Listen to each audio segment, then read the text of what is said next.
नमस्कार साथियों, बहुत बहुत स्वागत है आप सभी का जिज्ञासा में एक बार फिर से। और आज हम हमारा जो चौथा चैप्टर है द फोर तीसरा चैप्टर जो है सॉरी तीसरा चैप्टर हमारा जो है द फोर ब्लॉक अप्रोच, उसको हम पिछले वीडियो तक पूरा कवर कर चुके हैं।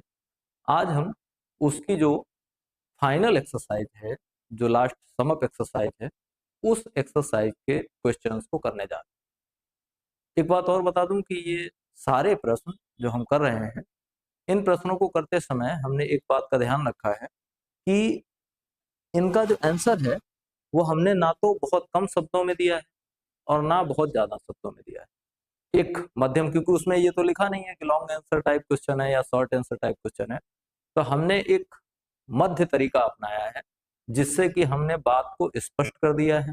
बात हमारी स्पष्ट हो गई है। अब अगर उससे ज्यादा में उत्तर देना हो तो आप कुछ बातें और ऐड कर सकते हैं, और अगर उससे कम में उत्तर देना हो तो थोड़ा उसको भी समराइज कर सकते हैं, यानी और भी कम शब्दों का इस्तेमाल कर सकते हैं।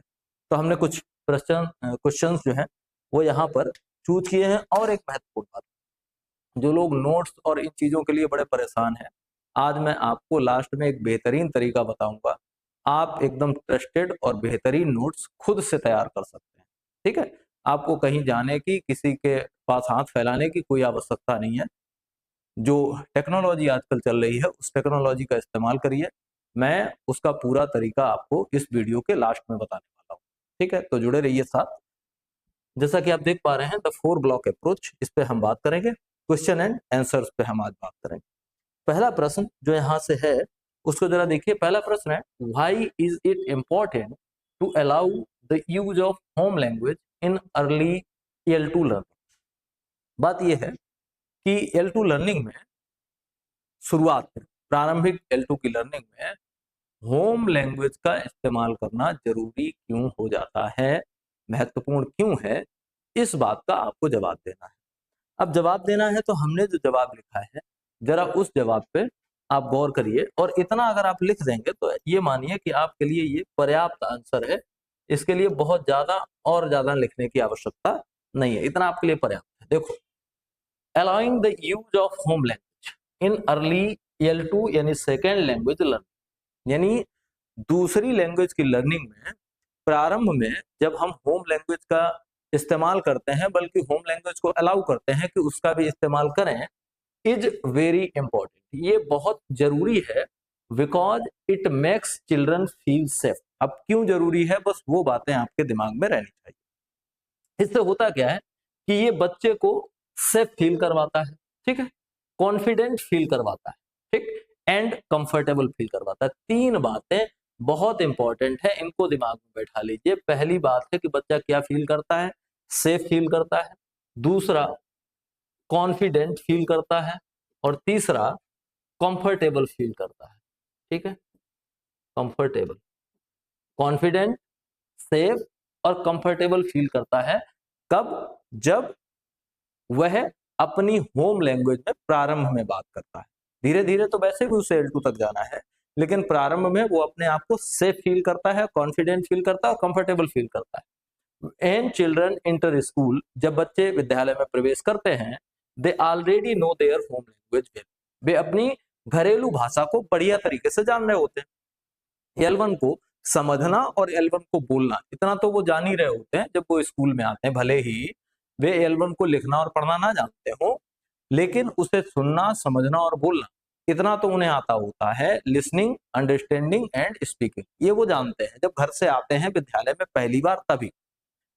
If teachers allow them to use it, अगर टीचर उन्हें अपनी घरेलू लैंग्वेज का इस्तेमाल करने की परमिशन देता है, उसको अलाउ करता है, चिल्ड्रन कैन इजिली कनेक्ट, तो बच्चे आसानी के साथ कनेक्ट कर पाते हैं, किससे? न्यू वर्ड्स, नए नए शब्दों से, एंड आइडियाज, नए विचारों से, इन द सेकेंड लैंग्वेज, दूसरी लैंग्वेज के नए जो शब्द हैं और जो नए आइडियाज हैं, उनसे बच्चा अपने आप को कनेक्ट कर पाता है, अपने आप को बड़ी आसानी के साथ जोड़ पाता है। With what they already no, उस चीज से वो कनेक्ट कर पाते हैं जिस चीज को वो पहले से जानते हैं। तो नई भाषा के शब्द पुरानी भाषा के शब्दों से, और पुरानी भाषा के आधार पे जो उसने जानकारी इकट्ठी की है, उस जानकारी के साथ उसको वो इंटरकनेक्ट कर पाते हैं, उसको भी जोड़ पाते हैं। ठीक है, दिस हेल्प्स बेटर अंडरस्टैंडिंग, ये क्या करता है, अच्छी समझ के लिए सहायता करता है, एंड फास्टर लर्निंग, और तेज सीखने में भी मदद करता है। ठीक है, दो चीजों में, अच्छी अंडरस्टैंडिंग में और तेज सीखने में मदद करता है। यूजिंग होम लैंग्वेज सपोर्ट्स, अब होम लैंग्वेज का यूज करने से सपोर्ट मिलता है काय में, इंक्लूशन एंड पार्टिसिपेशन, दो चीजों में, एक तो समावेशीकरण में, शिक्षा के समावेशीकरण में, और दूसरा उसके पार्टिसिपेशन में, दो चीजों में प्रॉपर हेल्प मिलती है। ठीक है, फिर उसके बाद आता है children from different backgrounds can express their thoughts without fear. सबसे महत्वपूर्ण बात यही है कि बच्चे जो अलग अलग बैकग्राउंड से आते हैं, क्योंकि समावेशी इंक्लूसिव क्लास की खासियत क्या है, इंक्लूसिव क्लास मतलब समावेशी कक्षा, ऐसी कक्षा जिसमें बच्चे अलग अलग लैंग्वेज के बैकग्राउंड से आते हैं, अलग कल्चर के बैकग्राउंड से आते हैं, लैंग्वेज अलग हो सकता है, कल्चर अलग हो सकता है, इन सारी चीजों में अलग अलग बैकग्राउंड से बच्चे आ रहे हैं। तो ऐसे में बड़ा जरूरी हो जाता है कि वे अपने आइडियाज को, अपने थॉट्स को बिना डर के एक्सप्रेस कर पाए, ये बहुत जरूरी बात हो जाती है। It also reduces anxiety and hesitation, anxiety मतलब चिंता, और हेजिटेशन मतलब हिचकिचाहट। अब इससे फायदा क्या होता है, बच्चे को अगर प्रारंभ से ही आप ये कह देंगे कि वो L2 इस्तेमाल करे, तो उसे डर बहुत रहेगा, फियर रहेगा, हेजिटेशन रहेगा, चिंता रहेगी। In speaking a new language, नई लैंग्वेज में हिचक रहेगी, लेकिन पुरानी लैंग्वेज को बोलते समय उसे इतनी झिझक नहीं रहेगी। Home language acts as a bridge between known and the unknown language, जानी गई भाषा और अनजान भाषा के बीच जो होम लैंग्वेज है वो एक पुल की तरह काम करती है। ठीक है, it helps in building vocabulary, understanding concepts and developing communication skills. ये हेल्प करता है, मदद करता है काय में, वोकैब इकट्ठी करने में, अंडरस्टैंडिंग समझ बनाने में, कॉन्सेप्ट को समझने में, एंड डेवलपिंग कम्युनिकेशन स्किल्स, और कम्युनिकेशन की जो स्किल्स हैं उनको डेवलप करने में भी मदद करता है। इंस्टेड ऑफ फोर्सिंग, फोर्स करने के बजाय only the new language a mixed use like translanguaging supports natural learning. अब यहाँ पे ये बताया गया कि एक ही भाषा में बात करने, एक ही भाषा में काम करने, एक ही भाषा में अध्ययन करने के लिए फोर्स करने से बेहतर है कि हम ट्रांस लैंग्वेजिंग जैसी चीजें इस्तेमाल करें, यानी थोड़ी सी एक भाषा बोलें, थोड़ी सी दूसरी भाषा बोलें, दोनों भाषाओं को कनेक्ट करें, मिक्सड यूज करें। ये काय में सपोर्ट करेगा, नेचुरल लर्निंग। ठीक है, आप प्रेशराइज नहीं करेंगे, प्रॉपर नेचुरल लर्निंग चलती रहेगी अपने आप। दस allowing home language makes learning meaningful, interactive and effective. अब इस होम लैंग्वेज का इस्तेमाल करने पे फायदा क्या होता है, ये लर्निंग को कैसा बना देता है, मीनिंगफुल बना देता है, इंटरेक्टिव बना देता है, एंड इफेक्टिव, और इफेक्टिव बना देता है। ठीक, ये पहला उत्तर मैंने इतने शब्दों में, लगभग 70-80 शब्दों में होगा, 70-80 शब्दों में दिया है। अगर इसको आप थोड़ा और बढ़ाना चाहते हैं तो बड़ी आसानी के साथ इसको थोड़ा और बढ़ा सकते हैं। अगर थोड़ा छोटा करना चाहते हैं तो इसमें से कुछ बातें आप निकाल दें। अब दूसरा प्रश्न देखें। दूसरा प्रश्न जो फाइनल में दिया गया है वो है, mention any 2 classroom strategies to support learners during the silent period. ऐसी 2 क्लासरूम स्ट्रेटजीज के बारे में बताओ जो लर्नर के साइलेंट पीरियड के दौरान उनकी मदद करती हैं। साइलेंट लर्निंग जब वो कर रहा होता है, अर्थात सुन रहा होता है और समझ रहा होता है, उस दौरान कौन कौन सी 2 स्ट्रेटजीज हैं जो लर्नर की मदद करती हैं, जो उसे लाभ पहुंचाती हैं, जो उसे फायदा पहुंचाती हैं। ये प्रश्न पूछा गया है। अब इसका उत्तर जो मैंने दिया है जरा उसको देखिए। During the silent period in L2 learning, L2 learning के साइलेंट पीरियड के दौरान children mainly listen and understand but may not speak much. बच्चे करते क्या है, ज्यादातर सुनते हैं और समझते हैं लेकिन बोलते नहीं है ज्यादा। सो teachers should use supportive strategies, इसलिए टीचर्स को सपोर्टिव स्ट्रेटजीज का इस्तेमाल करना चाहिए। That do not force speaking, जबरदस्ती बुलवाने का प्रयास नहीं करना चाहिए। सपोर्टिव स्किल्स का यूज करो, जबरदस्ती बुलवाने का प्रयास ना करो। अब क्या क्या कर सकते हैं, पहला तरीका दिया गया है use of stories and visual aids, दूसरा asking simple responses based question. ठीक, 2 तरीके हैं। अब आप चाहे बहुत छोटा जवाब देना है तो एक तरीका ये दे दो, एक तरीका ये दे दो, ये जो कुल लिखा है इसको हटा दो, आपका छोटा उत्तर हो गया। अब अगर और ज्यादा है तो इसमें आप क्या करें, एग्जाम्पल इंक्लूड कर दो। ठीक, यहां भी एक एग्जाम्पल डाल दो। अगर आप एग्जाम्पल एक एक डाल देंगे तो जितना यहाँ लिखा है इसका 2 गुना हो जाएगा। अगर आप ये वाला पोर्शन हटा देंगे तो बहुत छोटा हो जाएगा। तो जो भी करना आप वैसे कर सकते हैं, हमने एक तरीका आपको दे दिया है और करना आपको ही है, ये भी बात आप समझ लो, ठीक है, करना आपको ही है, मैं केवल आपको तरीका दे रहा हूं। Teachers can tell simple story using pictures, gestures and action. Teacher क्या कर सकता है, बड़ी आसान आसान सी कुछ एक स्टोरीज सुना सकता है। स्टोरीज कैसे सुना सकता है, पिक्चर्स का उपयोग करके, ताकि कॉन्टेक्चुअल चीजें उससे जुड़ सकें, गेस्चर्स का उपयोग करके और एक्शंस का उपयोग करके। पिक्चर्स, गेस्चर्स और एक्शंस का उपयोग करके टीचर कहानी सुनाए। चिल्ड्रन लिसन, तो बच्चे सुनते हैं, ऑब्जर्व करते हैं, एंड अंडरस्टैंड और समझते हैं the meaning through visual and context. दो चीजों के सहारे से, विजुअल्स के सहारे से और कॉन्टेक्स्ट के सहारे से, दोनों के सहारे से वो उसकी में जो बात छिपी है उसको समझते हैं। This helps them build vocabulary, और इससे उन्हें मदद मिलती है काय में, वोकैब को बिल्ड करने में, and comprehension without pressure to speak, और कंप्रीहेंशन में मदद मिलती है और बिना प्रेशर के बोलने में मदद मिलती है। ठीक, ये काम आप कर सकते हैं। दूसरा क्या है, asking simple response based question. छोटे छोटे उत्तर वाले प्रश्न बच्चे से पूछे जा सकते हैं जिससे कि वो बोलने के लिए इनकरेज हो। ठीक, छोटे छोटे, जब आप कहानी सुना रहे हैं उसी बीच जब आपको खूब पता है कि इसको इसका उत्तर पता है, उस दौरान पूछिए, वो छोटा सा जवाब देगा, छोटा सा जवाब देगा तो उसका कॉन्फिडेंस और हाई होगा। जैसे जैसे उसका कॉन्फिडेंस हाई होगा वो बोलने के लिए और अग्रसर होता हुआ चला जाएगा और आगे बढ़ेगा। ठीक है, teachers can ask easy questions. बच्चे आसान क्वेश्चंस पूछ सकते हैं, टीचर आसान क्वेश्चन पूछ सकते हैं दैट अलाउ नॉन वर्बल और short responses like pointing, nodding and choosing options. जब नॉन वर्बल क्वेश्चंस हो सकते हैं, बहुत ज्यादा उसके बारे में बताना नहीं है, शॉर्ट रिस्पॉन्सेज भी हो सकते हैं, लेकिन केवल पॉइंट इशारा करके बता दे, केवल सर हिला के बता दे और केवल ऑप्शंस को चूज करके बता दे, इतना तो हो ही सकता है। लेकिन वो रिस्पॉन्स करना शुरू करेगा जब नोडिंग शुरू कर देगा, इंगेजिंग शुरू कर देगा, इंडिकेशन शुरू कर देगा, फिर छोटे से जवाब देना शुरू कर देगा, छोटे जवाब देना शुरू कर देगा, फिर धीरे धीरे बड़े जवाब देना शुरू कर देगा। This encourages participation while respecting the child's comfortable level. अब इससे होगा क्या, ये पार्टिसिपेशन बच्चे का बढ़ा देता है।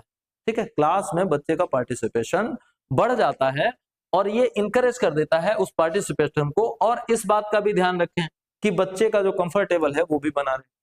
अगर आपने अचानक उसको खड़ा कर दिया, प्रश्न पूछने लग गए, तो हो सकता है वो कंफर्ट ना रहे, तो जब कंफर्ट ना रहे तो ये भी समस्या है, तो उसके कंफर्ट लेवल को भी ध्यान में रखना है।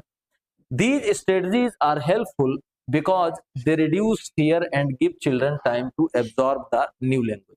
अब ये स्ट्रेटजी महत्वपूर्ण क्यों है, क्योंकि इनकी खासियत ये है कि ये फियर को रिड्यूस करती हैं, डर को कम करती हैं, एंड गिव चिल्ड्रन टाइम, और बच्चों को समय देती हैं to absorb the new language, नई भाषा को एब्जॉर्ब करने का बच्चों को समय देती है। ग्रेजुअली मतलब धीरे धीरे children become ready and speak with confidence, और इससे धीरे धीरे बच्चा तैयार होता है और फिर कॉन्फिडेंस के साथ वो बोलना शुरू कर देता है। अब इस आंसर को अगर आप चाहें तो थोड़ा सा बढ़ा सकते हैं, अगर आप चाहें तो इसको थोड़ा सा घटा सकते हैं, वो आपके ऊपर निर्भर करेगा। और परीक्षा में ये प्रश्न किस प्रकृति में पूछे जाएंगे इस बात पर निर्भर करेगा। तीसरा प्रश्न देखिए, तीसरा प्रश्न है explain the 4 block approach and is relevance in developing oral language in L2। अब इसमें यह पूछा गया कि 4 ब्लॉक अप्रोच का रिलेवेंस क्या है ओरल लैंग्वेज के डेवलपमेंट में। 4 ब्लॉक अप्रोच का भाई पूरे में एक अपना रिलेवेंस है, तो केवल ओरल लैंग्वेज के बारे में पूछा गया तो आपका जवाब इस बात पर निर्भर होगा कि ओरल लैंग्वेज में इसका क्या फायदा है। तो इतना बड़ा उत्तर लिखा है, इसको आप चाहो थोड़ा और बड़ा कर लो, ठीक, या थोड़ा और छोटा कर लो। The 4 block approach is a method of teaching language through 4 connected area. 4 block approach क्या है, हमने शुरुआत में बता दिया कि 4 ब्लॉक अप्रोच एक टीचिंग का मेथड है, और ये सारे जो मेथड्स हैं, 4 ब्लॉक्स हैं, वो 4 ब्लॉक्स आपस में इंटरट्विन्ड हैं, जुड़े हुए हैं।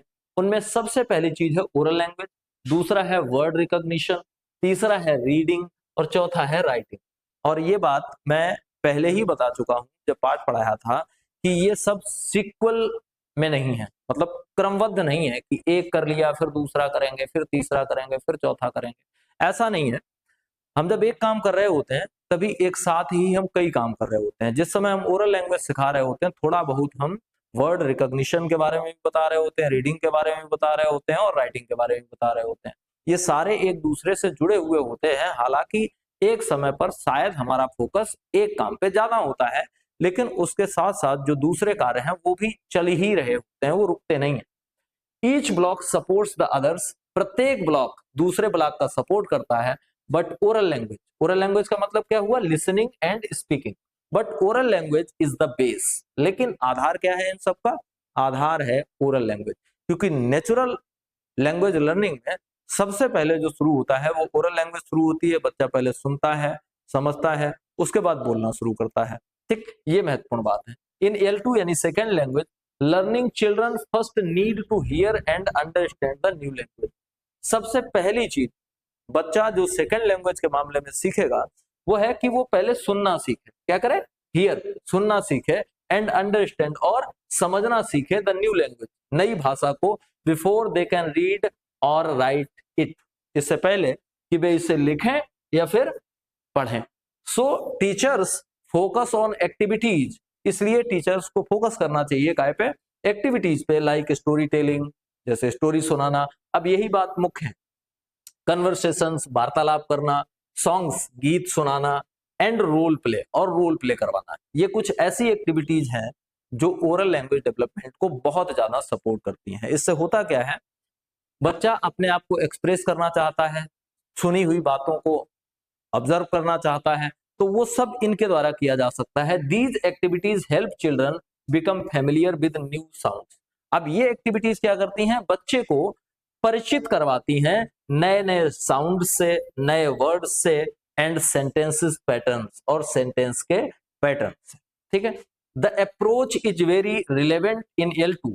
ये अप्रोच L2 में बहुत रिलेवेंट है, because it allows natural and gradual learning. महत्वपूर्ण बात क्या है कि भाई ये कौन सा काम करवाती है? ये लर्निंग को नेचुरल और ग्रेजुअल बनाती है। एक तो प्राकृतिक तरीके से ये सब चलता है, दूसरा ग्रेजुअल, धीरे धीरे चलता है। Children are not forced to speak immediately. बच्चों से तुरंत बोलने के लिए जबरदस्ती नहीं की जाती। इंस्टेड, इसके बजाय, दे फर्स्ट लिसन, पहले वे सुनते हैं, देन स्लोली स्टार्ट स्पीकिंग, फिर धीरे धीरे बोलना सीखते हैं, विद कॉन्फिडेंस, कॉन्फिडेंस के साथ। It also supports the use of home language as a bridge, और ये चीज होम लैंग्वेज को एक पुल की तरह इस्तेमाल करने के लिए भी अलाउ करती है। Thus the 4 block approach help development strong oral language skills। और इस प्रकार से जो 4 block approach है वो एक मजबूत ओरल लैंग्वेज के निर्माण में अपनी भूमिका निभाती है, which makes further learning of reading and writing in L2 easier and more effective। और इससे फायदा ये मिलता है कि फिर आगे वाली जो लर्निंग है, यानी कि रीडिंग राइटिंग जो रह जाती है, वो आसान हो जाती है, इंटरेस्टिंग हो जाती है, और बहुत इफेक्टिव, बहुत प्रभावी भी हो जाती है। ठीक, तो ये तीसरे प्रश्न का आपका उत्तर हो गया। चौथे प्रश्न का देख लो। चौथा प्रश्न है, describe any 4 inclusive classroom activities that can help build oral language skill among primary class in L2। L2 के लिए ऐसी कोई 4 स्ट्रेटजीज बताइए जो ओरल लैंग्वेज के डेवलपमेंट में सहायक है। ऐसी 4 एक्टिविटीज बताइए इंक्लूसिव क्लासरूम में। ठीक है, कहाँ? इंक्लूसिव क्लासरूम में। ऐसी क्लास जिसमें अलग अलग बैकग्राउंड्स के बच्चे हैं, ऐसी क्लास जिनमें लिंग्विस्टिक बैकग्राउंड बच्चों का अलग है, जिनमें कल्चरल बैकग्राउंड बच्चों का अलग है, जिनमें इकोनॉमिकल बैकग्राउंड बच्चों का अलग है। तो अलग अलग कैटेगरीज से जब बच्चे आते हैं तो ये स्थिति देखने को मिलती है कि उन्हें कंट्रोल कैसे किया जाए। तो ऐसी कौन सी स्ट्रेटजीज हैं जिनका इस्तेमाल इंक्लूसिव क्लासेस में ओरल लैंग्वेज के डेवलपमेंट के लिए किया जा सकता है, वो बात यहाँ पे दी गई है। ठीक है, तो 4 स्ट्रेटजीज पूछी गई हैं। हालांकि है तो ज्यादा, लेकिन 4 पूछी गई तो हमें केवल 4 बताना है। Inclusive classroom activities help all children participate and learn L2 second language comfortably. अब इंक्लूसिव क्लास की जो एक्टिविटीज हैं वो क्या करती हैं? हेल्प करती हैं बच्चों को पार्टिसिपेट करने में और L2 को सीखने में कंफर्टेबली, मतलब बड़े आराम से। ठीक है, हियर आर 4 यूजफुल एक्टिविटीज, और यहाँ पे 4 बहुत महत्वपूर्ण एक्टिविटीज दी गई। देखिए, पहली एक्टिविटी क्या है? Picture talk. एक तस्वीर दिखाओ, इसकी हम बात कर चुके हैं। एक तस्वीर दिखाओ, उस पर बच्चों के साथ बातचीत करो। उनसे कुछ प्रश्न पूछो, कुछ उन्हें बताओ, ट्रांस लैंग्वेजिंग का इस्तेमाल करो, वो अपनी होम लैंग्वेज में बोले, आप मॉडल लैंग्वेज में बोलो यानी L2 में बोलो। ठीक है, टीचर शो अ पिक्चर, इसमें होता क्या है, टीचर एक पिक्चर दिखाता है एंड आस्क सिंपल क्वेश्चंस, और आसान आसान से प्रश्न पूछता है।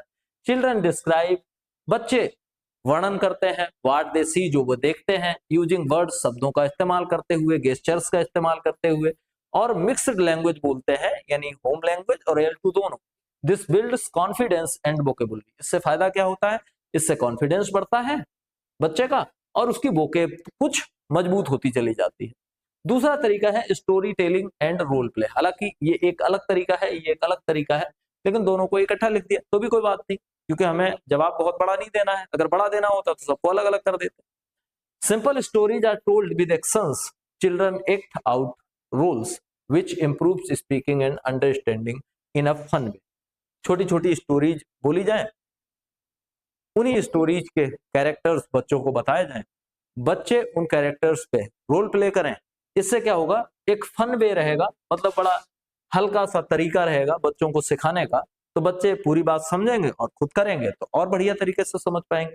तीसरा तरीका है पेयर एंड ग्रुप कन्वर्सेशन, या तो जोड़े बना करके या ग्रुप में बच्चे वार्तालाप करें, बातचीत करें। चिल्ड्रन टॉक इन पेयर्स और small groups about daily topics, रोजमर्रा की बातों पे वो बात करें, फैमिली के बारे में करें, स्कूल के बारे में करें, मार्केट के बारे में करें, छोटे छोटे ग्रुप्स में।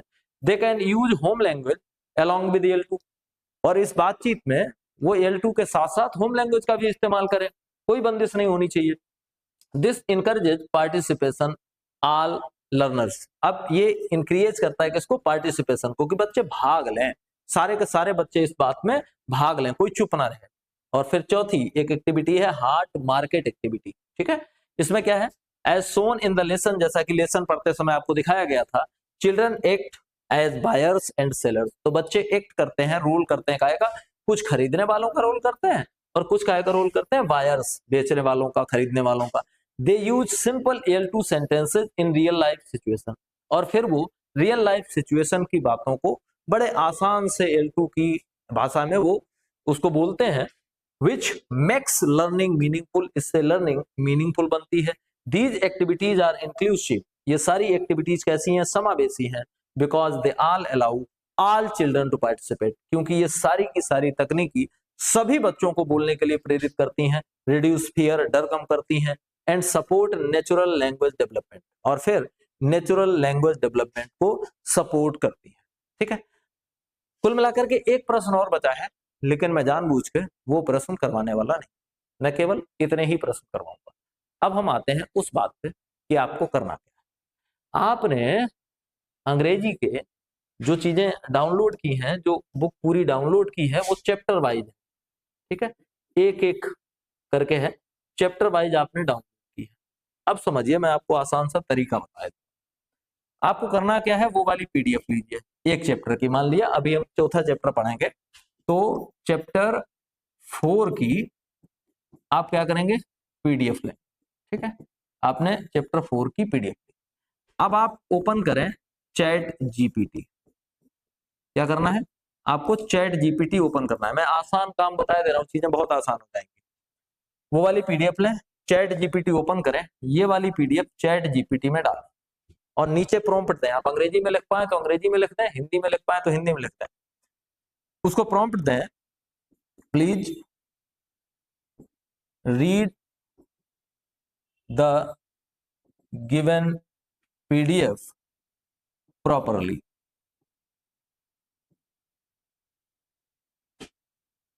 Later, I will ask you some questions related to the chapter given in this PDF. अब कुछ लोग कहेंगे कि ये बात मुझे याद नहीं रहेगी, तो ये बात भैया आप हिंदी में भी बोल के लिखवा सकते हैं। आप हिंदी में बोल सकते हैं कि मैं आपको एक ये PDF दे रहा हूं, इस PDF को भली भांति पढ़ लीजिए, फिर मैं थोड़ी देर में आपको कुछ प्रश्न दूंगा, उन प्रश्नों का एक एक करके आपको जवाब देना है, ये आप चैट GPT को बता देंगे। अब आपने चैट जीपीटी को ये वाली बात बता दी। जैसे ही आपने ये वाली बात बताई, चैट जीपी का उधर से जवाब आया कि हाँ, हमने इसको पूरी तरह से पढ़ दिया है, अब आप अपने प्रश्न हमें दे सकते हैं। अब आपको क्या करना है, ठीक इसके बाद जब वो अपना जवाब दे दे, ठीक इसके बाद आपको करना ये है कि इसके बाद आप ये करेंगे कि क्वेश्चन पहला लीजिए, पहला प्रश्न लीजिए, ठीक है, और पहला प्रश्न वहां पे लिख दीजिए, जो भी है उसको टाइप कर दीजिए। जैसे ही आप टाइप करके क्लिक करेंगे, प्रॉपर एक बहुत अच्छा सा आंसर आपके लिए लिख के आ जाएगा। और एक बात और यहाँ लिख दीजिए, यहाँ पे जब उत्तर आप लिखें तो आगे ये भी लिख दें, please give your answer in about, और आपको कितना बड़ा उत्तर चाहिए, ठीक है, जैसे 150 वर्ड्स में चाहिए तो आप 150 वर्ड्स लिख दें, 200 में चाहिए तो आप 200 लिख दें, 100 में चाहिए तो आप 100 लिख दें, 50 में चाहिए तो आपको 50 में, एक सेंटेंस में चाहिए तो एक सेंटेंस लिख दें। जितना बड़ा आपको उत्तर चाहिए ये बात उस प्रश्न के साथ आप लिख दें, और जैसे ही आप क्लिक करेंगे आपको एक बढ़िया सा सटीक सा उत्तर आपको मिल जाएगा। और एक महत्वपूर्ण बात मैं बता दूं, ये सारे आंसर जो आज मैंने करवाए, चूंकि लिखने के लिए मेरे पास समय था नहीं, थोड़ा समय का अभाव था, तो मैंने आज ये तरीका इस्तेमाल किया, और जब मैंने उनके उत्तर पढ़े तो एकदम सटीक उत्तर थे जो लिखे जाने चाहिए। अभी आपको जो मैंने 4 प्रश्न करवाए हैं, ये चारों प्रश्नों का जवाब चैट जीपीटी ने दिया है। हालांकि बीच बीच में चैट जीपीटी की ये खासियत है, इस बात को भी ध्यान रखिएगा, चैट जीपीटी की ये खासियत है कि बीच बीच में कोष्टक में हो सकता है वो आपको रेफरेंस दे दे।